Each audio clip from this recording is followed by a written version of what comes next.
your wealth really is not just in your money, but it's also in your time and energy. So Yeah. figuring out how to budget those things is really the trick. Most of my clients, I will say, are fully booked out. They're now to the point where like their time is fully strapped, but they're not having trouble bringing the money in. They're just like, how do I make it more money without dying?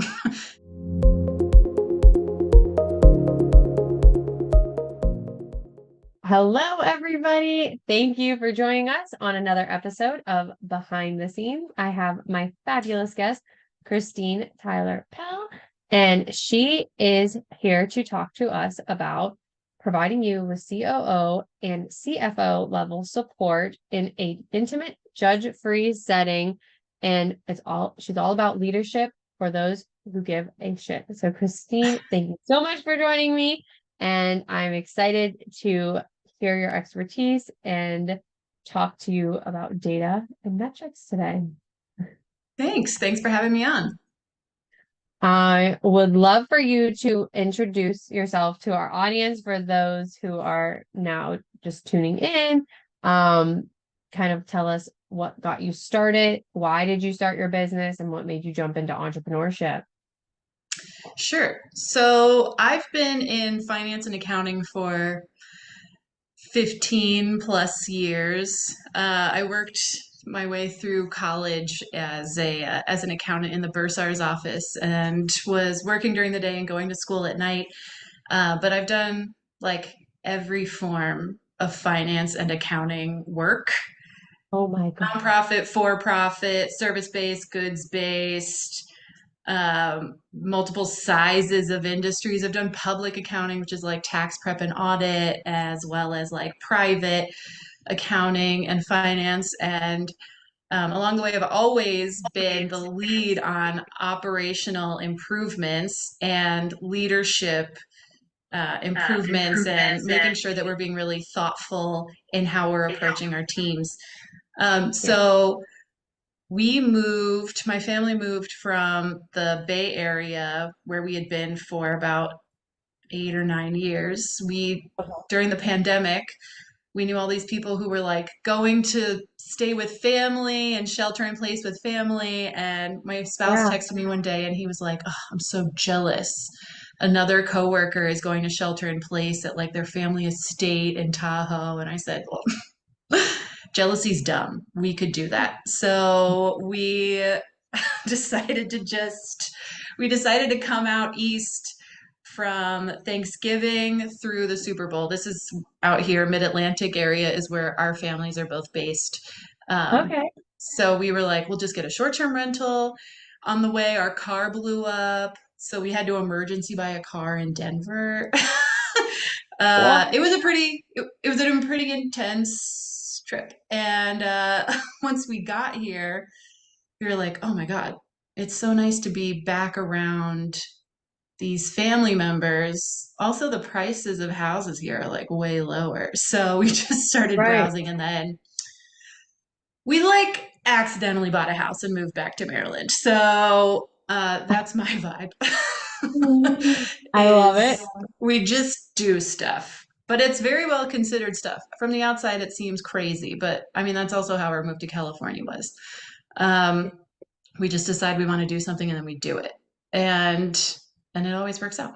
So once we got here, my California job, which was entirely remote during the pandemic, said any people managers have to come back and be in the office. And I said, well, that's not going to happen. So I was looking at jobs locally and remotely, and all the jobs I was applying to, anything I got a call back for, I was overqualified for. And I was like, man, if any Uh, man had this amount of experience, he would have started his firm like way earlier. So I decided to just do that.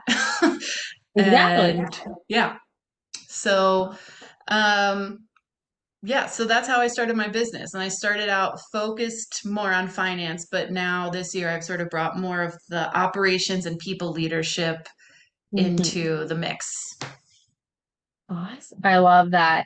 So you when you first got started, because I love the message that you're like, I just did it. Like we just do things. I think that it takes that skill set to be an entrepreneur sometimes. Like people have to learn it, but it's so much better when it's innate. Like I just jumped ship in the pandemic too, and had no real plan of like what am I gonna do? I just wanted to be home with my kids because I was considered non like or was considered essential basically based on where I was working at the time.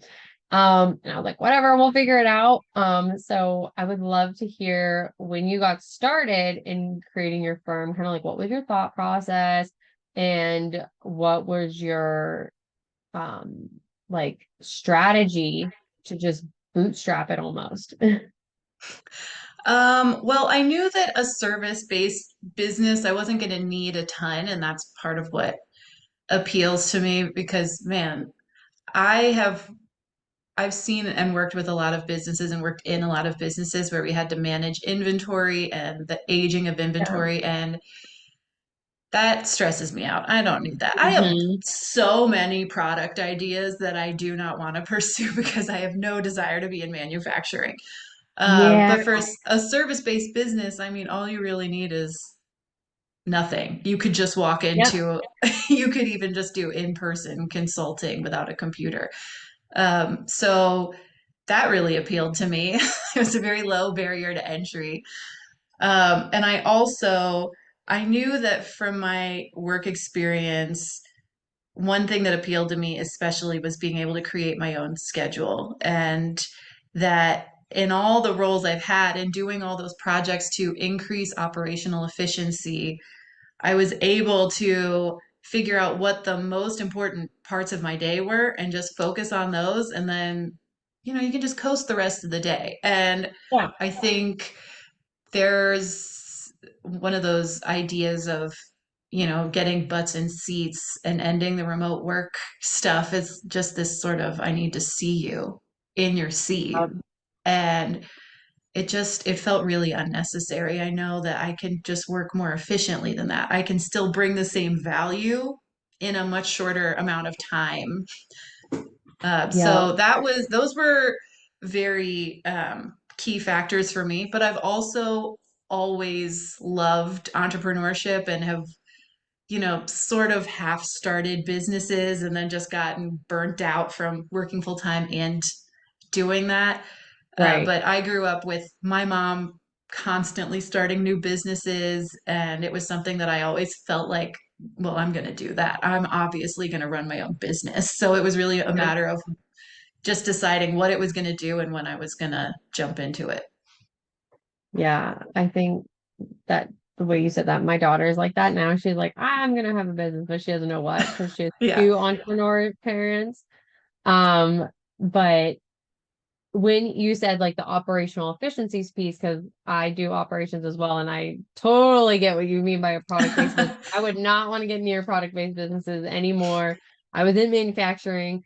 We didn't have to deal with like the potential rotting of the goods and stuff, but um it's a huge pain when you have to manage inventory and production Yeah. lines and Yeah, and all that. especially with how many people want to get into like food production and the rules around food production are just, they're insane.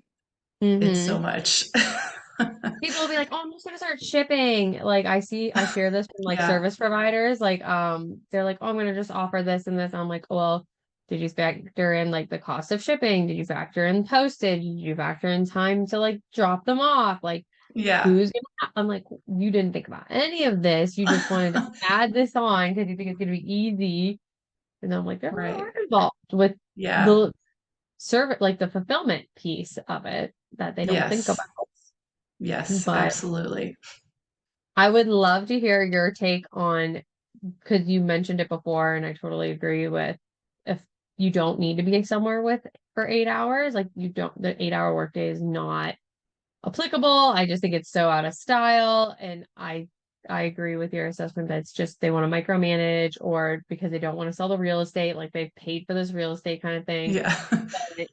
For you, what have you seen operationally as like these are the things I need to focus on to have a productive efficient day? Yeah, I love this topic. This is actually one of my favorite things to do with my clients is what I call the minimum viable checklist. Love And that. we start by mapping the customer journey. And Yeah. I've seen so many templates that map a customer journey, but it's sort of like the feelings of the customer. I'm Mm-hmm. talking about what are the actual tangible client touch points and what are all the things behind the scenes that need to happen to make Yep. sure that that's happening. And the more behind the scenes stuff there is, the more I'm sure you're going to love this. Automate it, automate all of it. Yep. Obviously, audit those automations every so often, but for the most part, it should be a set it and forget it. And so, using that, making sure that your number one priority is your existing clients and Thank making you. sure client retention, the lifetime value of a customer is so much more important than any new business you could ever drum up. Yes. So can we high five through the screen? I don't know if we can like overcome technology. Um, Yeah, so figuring out exactly what those touch points are and making sure that every client that you're working with is going to experience those touch points exactly as you planned, as you envisioned, and on schedule, that they're not missing any deliverables. So prioritizing those things is number Mhm. one. And then Right. beyond that, it would be then your self-care, daily stuff, and Oh yeah. then doing your new client lead gen outreach and sales. So in that order, how many things can you get done? But really prioritizing, looking at your client journey and seeing where all your current clients are along that path and making sure that each of those things are happening every day. And then beyond that, they can just all fall off. Whatever. If you're like in the throes of despair, like those are the only things that need to happen. Right. Exactly. I do think it depends on your goals and your vision because like I do a lot of my planning around, okay, what do my kids need? But some that's not Hmm. applicable to every entrepreneur. So I will plan my days around like, hey, these are the non-negotiables. And I think so many entrepreneurs forget to plan those non-negotiables of life. And that's what gets them burnt out is they're like, I'm gonna put work first. And then as a service provider, you also have to balance not only client work, but being the owner of Hmm. your business. But I don't think you have to be the do the big picture work every day. I don't know what your recommendation or preference is. I try to do like weekly, some of that kind of stuff and chunk it out. But I'd love to Hmm. hear kind of like how do you help people find that balance of owner versus operator as well? Well, it really depends. So I think there's two different pieces here, and one is that each person is going to have their own Yeah. rhythms, and like I have a tendency to just always go like high level and strategic. I like to say that pretty much every conversation, every argument I have with my spouse, it results in a spreadsheet that is like a full project plan because I can't handle just talking about things. Yep. I need to go and put data to it and like dig down into it. But then the other piece for my clients, when to be an operator and when to be the leader and strategist, I think it really depends on what's their zone of genius and lean into the things that are your zone of genius and lean out from everything else. Just do Yeah. barely enough on the other stuff and outsource it, delegate as much as possible because you're not getting the bang for your buck for like your time, for your effort. You're, to be honest, you're just going to do a bad job. Like that's not, and like as an entrepreneur, we have to be wearing all of the hats, but sometimes you can just pass that hat to somebody else. That hat does not fit you. That hat looks terrible with your coloring, like that's not Yep. your hat. So find a way to get rid of it. I agree with that 100%. I talk to my clients about that. Like you should delegate. And I think the feedback people will say, especially if they're like beginner to mid-level entrepreneur, is, well, I don't have a budget for that. So Hmm. how do they justify plan budget because you have the financial background? So I'm gonna pick your brain on that piece too, of like, how do we plan for that? How do they make it happen? Because sometimes it's just they're not looking at their numbers the right way to see that they actually could maybe afford it. Hmm. Yeah, and your wealth really is not just in your money, but it's also in your time and energy. So Yeah. figuring out how to budget those things is really the trick. Most of my clients, I will say, are fully booked out. They're now to the point where like their time is fully strapped, but they're not having trouble bringing the money in. They're just like, how do I make it more money without dying?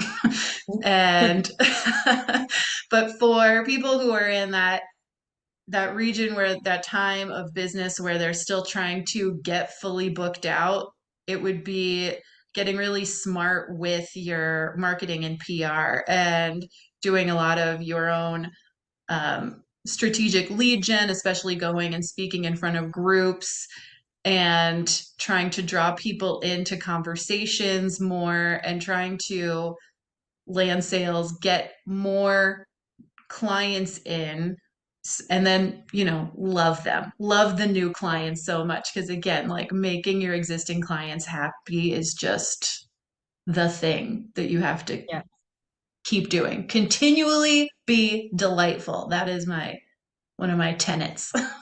I love that. I love that. And I think it's not talked about enough. That's why I was like, everyone's like, the marketing trends, the sales. I'm like, what about the clients that you already have? Like, Hmm. I've had clients that are like, this is my next launch. This is my this. I'm like, well, what about the people that are already paying you that you're Yeah. taking time away because you want to launch or this, that, and the other thing? So, Right. what are some good client retention tips? Because you're right, like the lifetime value of a client is so much more important in retaining those people than the sales. Hmm. Well, I'd say that making sure that when you're mapping out and looking at your full customer journey, that you find a way to make each of those steps delightful. And I just went through an onboarding checklist with a client of mine, and um, because she was talking about how she had sent a client an onboarding checklist, but then they kept having emails back and forth. And I was like, no, that's not delightful. That is, if That I is were your terrible. client, I'd be very annoyed. So let's look at your onboarding. Pull up every email that you've had to send back and forth, and we're going to put that in your onboarding checklist, and we're going to make it a lot more concise. And the Mhm. checklist had all these like big blocks of text, and then it would go into a list. And I was like, no, we're not switching back and forth between big block of text and then a question. It's going to be a lot cleaner. We're going to look for redundancies, duplicates, Yep. and make sure everything's really clear. So making it intuitive, and, you know, it's hard to step out of your own shoes. I'm a terrible actress, and I think that's what actors do is like believe that they're another person. But Yes. it's an important skill to develop to be able to say, if I were not me and I were Mhm. looking at this, how would I feel about it? Look for those Yeah. opportunities in every step of the client journey to just make it cleaner and more delightful and nicer. Yeah. Always be looking for those opportunities. And tip is, if you come across that in the feedback of clients, like I had someone who wasn't even a client, but a YouTube guest, like a couple weeks ago, she's like, I couldn't find my form or whether or not I filled out the form. So I made a note in my ClickUp because I didn't have time at the moment, but like in my to-do list of, oh, go up and set up this automation. I'm like, I can easily set up an automation that says, hey, you filled out your form, here's a confirmation, whether or not like my form, I don't know if I can send the answers, but she just wanted to know that did she do it or not? Because so Hmm. many entrepreneurs, they just struggle with remembering, like, is this something I thought I did or did I actually do it? Yeah. Um, Yeah, and I my just brain think, is toast. If I don't write yep, it down, I don't did it happen? It's not real. yep. Yep. I always am like, wait, did I just think that? Did I actually do it? So having it in like a digital to do for me is just helpful of like, oh, okay, I actually did do this, you know. Yes. So Totally. when clients come and work with you, how how does that look like? Because I know you mentioned your clients typically are filling out offers or trying to scale a little bit easier. So kind of what does that look like when they do work with you? At what level or which space are they in when they come and work with you? I'm sorry, you cut out a little bit there. Like, what are they? They're what? Where are they when they come and work with you? Like Oh, okay. what are they struggling with? And how do you kind of mesh the operations and the finance together? Yeah. So my clients are typically, like I said, booked out. Their time is filled with serving their clients. They typically have delegated at least some of their work. They typically have a team of 1 to 7 people, and whether they're like permanent or consultants, vendors, whatever, they're Right. delegating work to somebody. So my primary offer is a mastermind. So they'll come in and work in a 6 person cohort. So they're all at the same sort of level. So they're really peers with each other and are, growing this really tight community together.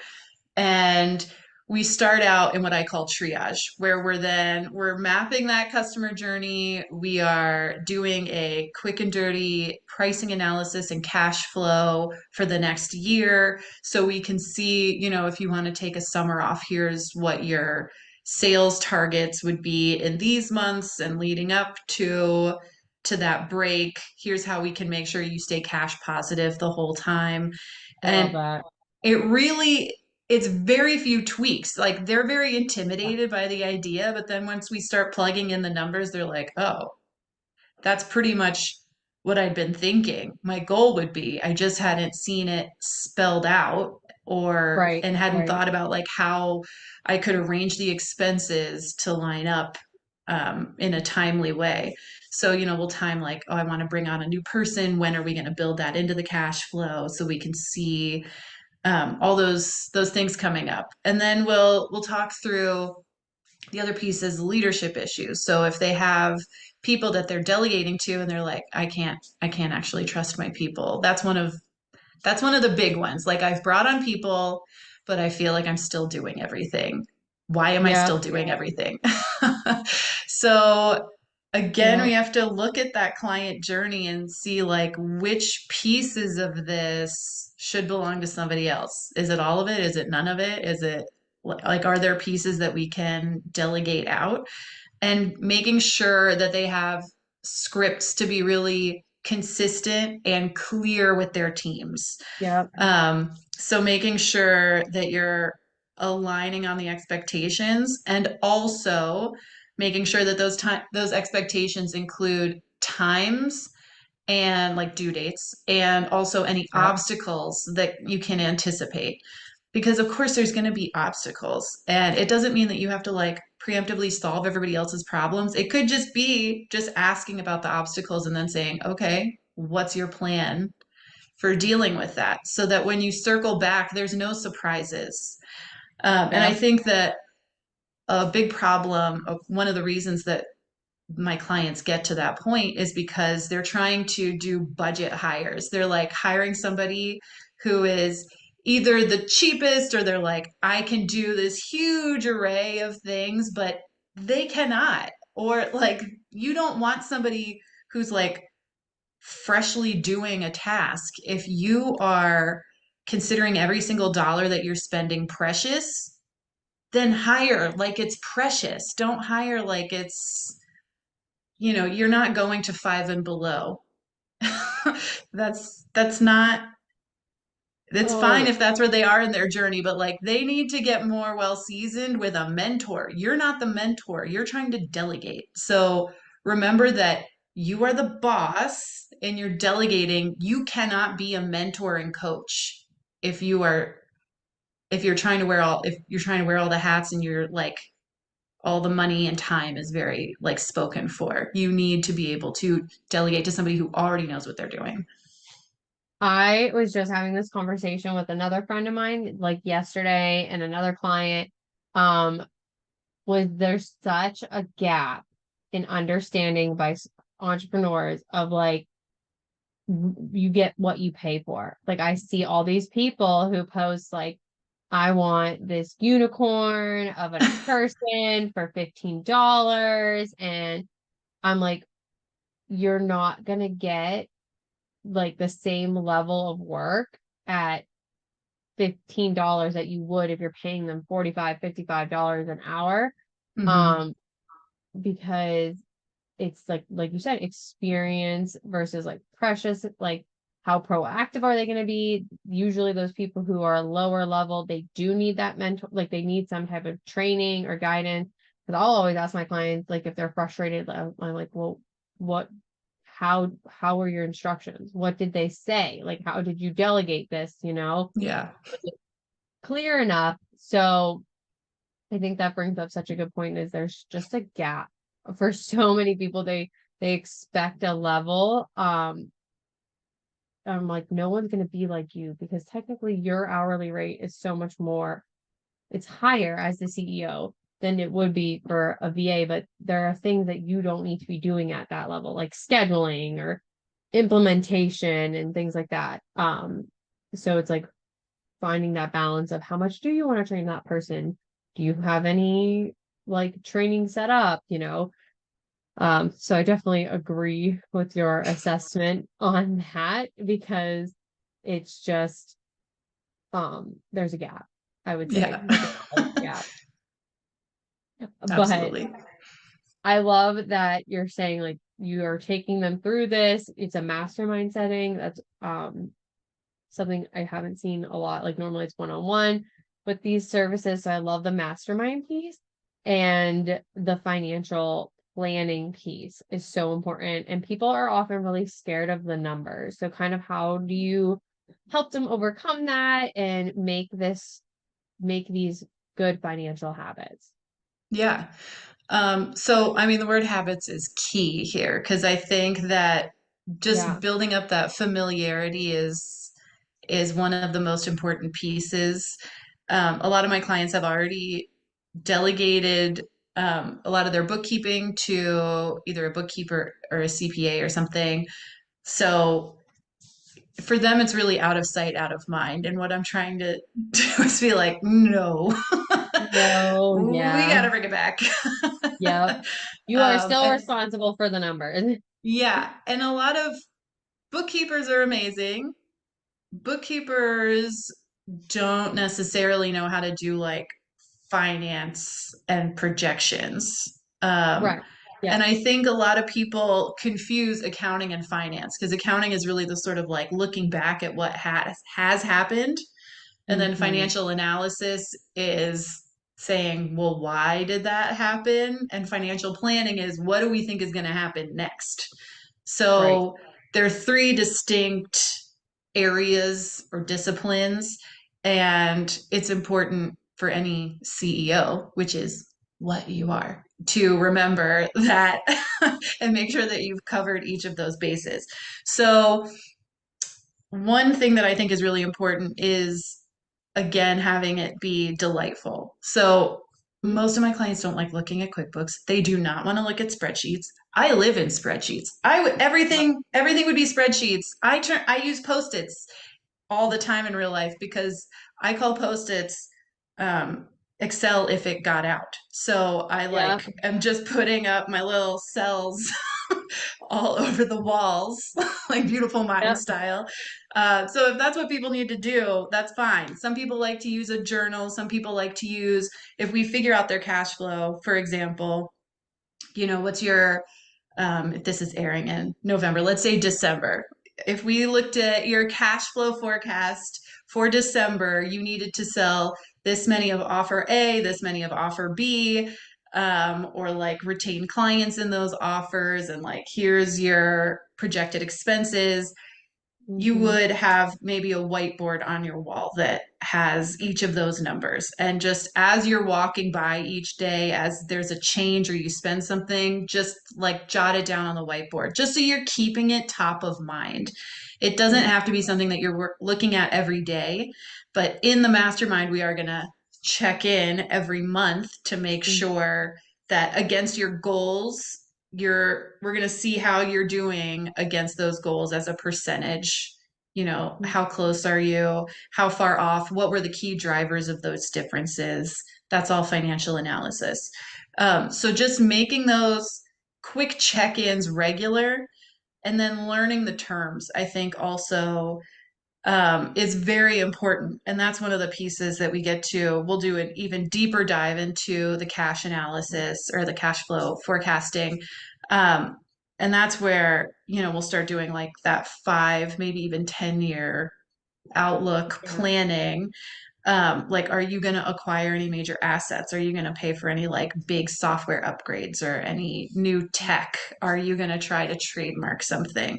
What does the amortization look like? Where does that show up on income statements and balance sheets? So having that familiarity, I think, brings so much confidence because so many women that I know, Uh, especially, do not know how to look at an income statement or a balance sheet and know whether it looks wrong. Like, hmm. do you know which side expenses are supposed to be on? If you see an expense on the wrong side, would you know? Would you know that like it's Right, accidentally misstated? So those are right. the kinds of things that I want every CEO to know. I want them to be able to walk into every room and feel Yep. smart and capable and confident and go to Thanksgiving dinner and not get bullied by your great uncle who thinks you should have stayed in your corporate job. Like I want you to be able to throw around the terms, talk to Yes. bankers and know what they're saying. Because once you know the terms, those intimidating finance bros are so much less scary. All of a sudden you're like, Right. "Oh, you're actually kind of dumb and you're just using big words to cover it up." Yes. They use like the trending terms or like things like Yeah. that. I always say that my accidental entrepreneurs, I love them and like they just need that guidance because like you said, they just kind of start their business and they just are they're really good at what they do, but the Yeah. business admin financial piece, like I don't do CFO planning, but there is an element of looking at the data when you do operations because you can Yeah. also approach it from well, these are overhead costs, or these are costs that you are not utilizing because we could make cuts here. We could, Right. like, you know, get rid of this software, or we don't need this subscription, or, what are the Hmm. hours that we could play with to make your business a little bit more lean? Because, like you said, you have these projections, but sometimes it doesn't always go to how you project. So, can you talk a little bit about um how clients handle that and how do we make up for those if we don't go according to our projections, like we want 8,000 in revenue but we only come in at 5,000, and what we can do with the data that's not going to make, like, you're not going to beat yourself up over it, because I see so many women, they're like, I didn't hit my goal, I'm a bad entrepreneur, like, oh, I suck, my offer sucks, or this or that, or like, what did the data allow them to really see? Right. So the word forecast, I think, is crucial because like meteorologists are wrong all the time. We're just forecasting. We're just trying to guess what we think is going to happen. And if that doesn't Yep. happen, either we need to figure out like we weren't properly considering the key drivers and how to approach them on a tactical level, Yeah. or our other assumptions could have been wrong, or sorry, You're all or good. we might need to change something else. Like, did you sell an amount that you feel is like a reasonable target to hit, like a number of sales? Because then maybe we want to look at your pricing. Maybe that's why the revenue number isn't where you want it to be. But I like to say that in accounting, everything is fixable. There's nothing Love that. that you can do that's gonna like actually hurt anybody. Like nobody ever died from accounting being bad. You can just add a journal entry, which if you're not in the accounting world, journal entries are how you change the books. But Yep, yep, yep. um, I love a journal entry. So yeah, we can always figure out like what went wrong and why. It's really the digging into why and being clear on that and then addressing that problem. You tweak going forward.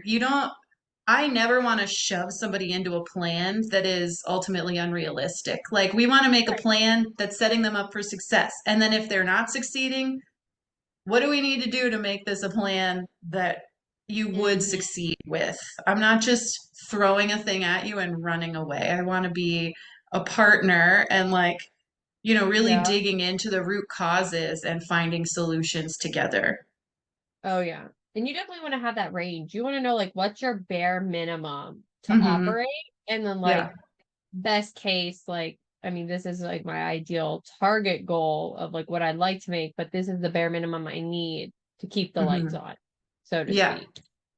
So I Yeah. think that's so good that you talk about that, and you want to be comfortable with your data because it, like you said, it empowers you to, not be intimidated by these, like you said, finance bros or whoever, because I think when we're all getting started, we don't realize that you don't have to bootstrap it. There's like other ways to get finances, there's other ways to be creative, and there's other um not commonly talked about because as women we just shy away from it, or like Hmm. we don't understand it, so to speak.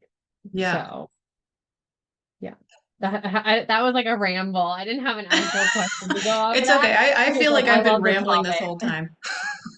No, I love it because the analogies are spot on, and it is just not enough women are empowered to talk about their finances or to get comfortable with them because they're like, oh, I'll just hand it off. And that's not always the best. Like, yes, you can hand it off. You definitely can delegate it. That's definitely one of the easiest things to delegate first and foremost. But you still have to be, like you said, financially planning Hmm. as the CEO of your business.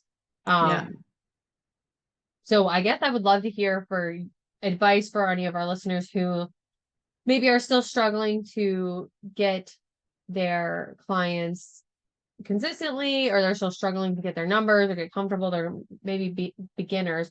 What are some things that they should be doing at least monthly to get comfortable with the financials of their business? Yeah. Well, one great thing to do is, especially if you use QuickBooks, which I think most entrepreneurs do, or if you don't, then whatever platform you use probably has a way Right. to just run your management reports. You want to look at your balance sheet for the year to date and your Mm, income statement for the month and for the year to date, at least once a month. So set a calendar appointment, even if you don't do anything with them, just pull them up and look. If you want to take yep. it a step further, export them and then maybe look at like the changes by each month and see if there's any fun graphs you can make if you're not scared of Excel or Right. sheets. I Right. know that Right. that's an issue, but if you Yep. feel so inclined to start playing around, I highly recommend it. Because Yes. seeing those trend lines, adding visuals, I think is really helpful, especially for very like creative and intuitive business owners. If you don't know how to do that, find somebody who does. I'm somebody who does. You probably do. Yeah. So there's always there's always a nerd somewhere nearby who is excited to help you. Yep. Yep. Yeah, but just building up that habit for looking at the reports and getting familiar with what they look like and knowing where they are, Right. I think is a really key, nice, low barrier to entry place to start. I love that. I think that's so important. And I think that's what it, it's so intimidating is they just don't know where to start. So like you Yeah. said, getting comfortable looking at it, building in that habit of pulling them up, And even if you don't do anything, you're mentally aware of what those numbers say and you're getting more comfortable. So I think that's so important. Yeah. And I would love to hear from your journey, like as a business person. I'm like gonna kind of spin away from the financial piece, but like just what was like your biggest lesson learned or takeaway from starting your own business? That you're like, I wish I would have known this when I first started. Um, I don't know. That's such a good question. I feel like I'm constantly surprised at how many people there are. I feel like I'm gonna get myself in trouble with this. I feel like I have been shocked by how many people I see in business who are promoting themselves as like experts in a thing where it's very clear to me that you're not. And uh, Yes, I love, thank you. I mean, like a dream is great. I love the confidence. Love that. Yeah. And Yeah. if you've got clients that are happy with you, fantastic. But there's I really wish that more people I was seeing online had more of that like corporate background and like more substance between getting out of college and doing this. Yeah. Because ooh, I just there's so much context and so much mentorship that you're missing out on. Mm-hmm. So Yep, that's people are gonna hate that. no, it's so true though. Like, and no one like validate. And it's Hmm. just really frustrating because like I was telling my husband this where I've seen a couple of entrepreneurs who like jump like industries or like they have a Hmm. success in something and then they're like, oh, I'm gonna sell you on how I did it.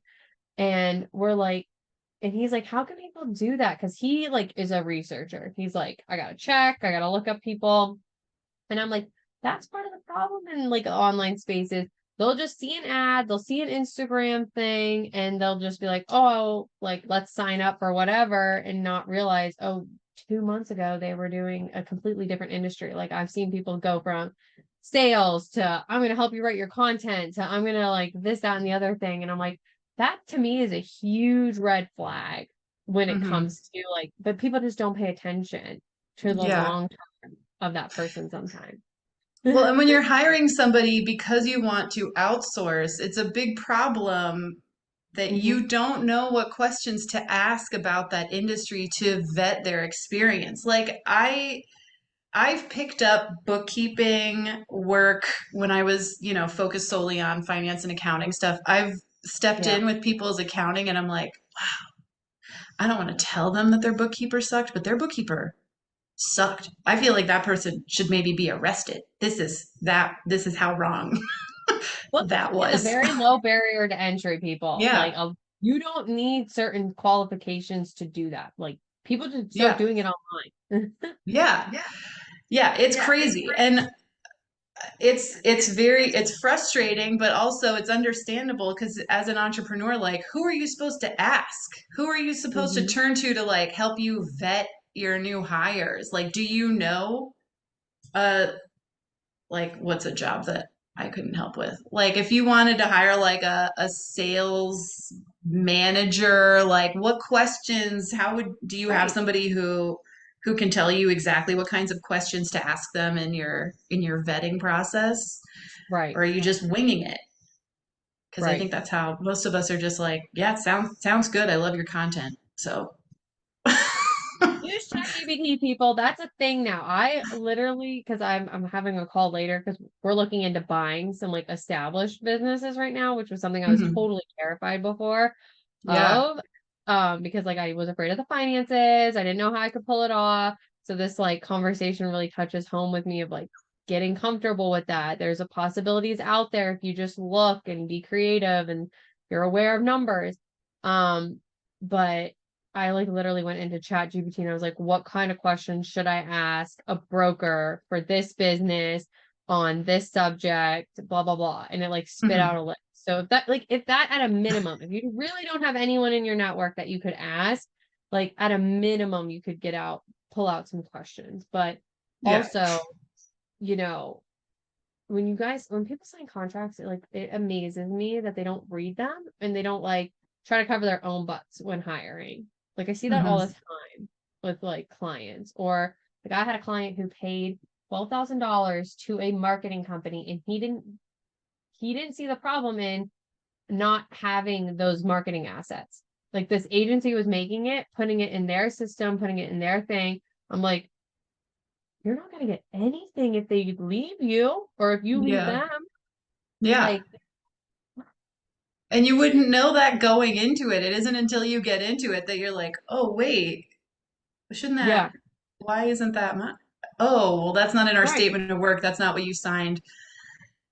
Reasonable on their side, but like, as right. the noob, then you're just sort of, all right, I and there's so many upcharges. That's the other thing that in like entrepreneurship that like things that I feel like should all just be one thing. It's like Mhm, every piece of it is like, oh, another upcharge. That also costs money. If you want to add this on, that also costs money. And it mhm.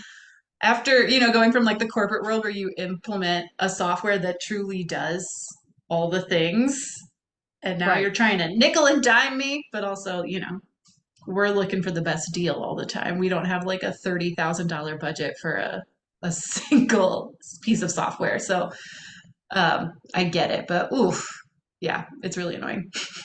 No, I totally agree. And I love that piece of advice too of like lessons learned to be cautious, to, be screening people. I always tell certain, like in my networks, I'm like, if you can do a project, like depending on the type of hire, do a project first or, um, you know, that's why I like having my strategy calls or VIP days, because then I can also vet, do I want to work with this person as a service provider? Because there's Yeah, service provider, you run into red flag clients as well that you kind of just miss if you're right. rushing or if you don't have a process, if you haven't identified those boundaries, kind of like you said, like what do you want that client journey and process to look like? Hmm. Um, but also, since I know I could ramble on these subjects forever. Um, Same. what would be one key takeaway you want our audience to walk away with, whether we've covered it or haven't covered it in the conversation today? Um, I want everybody, every woman to know that knowledge is power and power is Yes. sexy. So be sexy and know things. Yes, That's my thing. I love that. Oh my gosh. I love it. Thanks. Well, that's gonna be like how we end it because I don't know any better way to end it than that. But other than Christine's contact information, if you liked what she had to say, if you want to stay in touch with her, it's all gonna be in the show notes below. She also has a small your freebie link is below. Can you tell us a little bit about that too before we sign off on since it's new? Yeah. Yeah. Well, it's new as of recording. So Yeah. it is an offer to do free one-on-one pricing reviews. So go through your offer suite, the pricing, how much you want to be working total in the year, and how much you want to be working per week.